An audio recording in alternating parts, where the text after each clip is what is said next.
সুইডেনের অধিকার কর্মী গ্রেটা থুনবার্গ সহ গাজার জন্য ত্রাণবাহী জাহাজ ম্যাডলিনের 4 স্বেচ্ছাসেবীকে ফ্রান্সে পাঠিয়েছে ইসরায়েল। এছাড়া আরও 2 অধিকার কর্মী এবং একজন সাংবাদিক স্বেচ্ছায় ইসরায়েল ত্যাগের সিদ্ধান্ত নিয়েছেন বলে দাবি করেছে তেল আভিভ।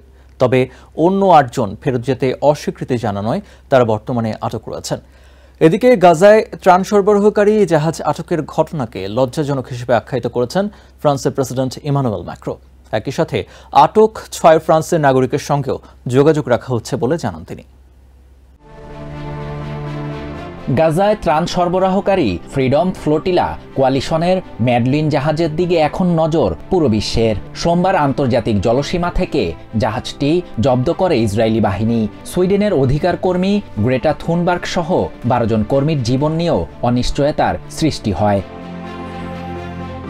অবশেষে ইসরায়েলের অ্যাশদোদ বন্দর থেকে তাদের নিজ দেশে পাঠিয়ে দেওয়ার সিদ্ধান্ত নিয়েছে নেতানিয়াহু সরকার। এরই মধ্যে থুনবার্গ ফ্রান্সগামী ফ্লাইটে তেল আভিভ ত্যাগ করেছেন বলে মঙ্গলবার এক বিবৃতিতে জানায় ইসরায়েলের পররাষ্ট্র মন্ত্রণালয়। সেখান থেকে নিজ দেশ সুইডেনে ফিরবেন তিনি। এছাড়া ইসরায়েল ত্যাগের সিদ্ধান্ত নিয়েছেন জাহাজটির আরও 2 স্বেচ্ছাসেবী।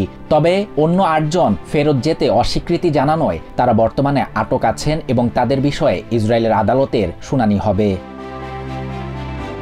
এদিকে জাহাজ ম্যাডলিন জব্দের ঘটনাকে লজ্জাজনক আখ্যা দিয়েছেন ফ্রান্সের প্রেসিডেন্ট ইমানুয়েল ম্যাক্রো।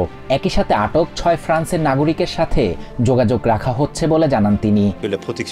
আমাদের নাগরিকদের সুরক্ষার জন্য ইসরায়েলের পররাষ্ট্র মন্ত্রণালয়ের সঙ্গে সার্বক্ষণিক যোগাযোগ রাখছি। ইসরায়েল গাজার ত্রাণ সরবরাহে যে পরিস্থিতি তৈরি করে রেখেছে তা আসলেই লজ্জাজনক। গাজায় যুদ্ধবিরতি দ্রুত কার্যকরের জন্য জড়িত সব পক্ষকেই আহ্বান জানাচ্ছি।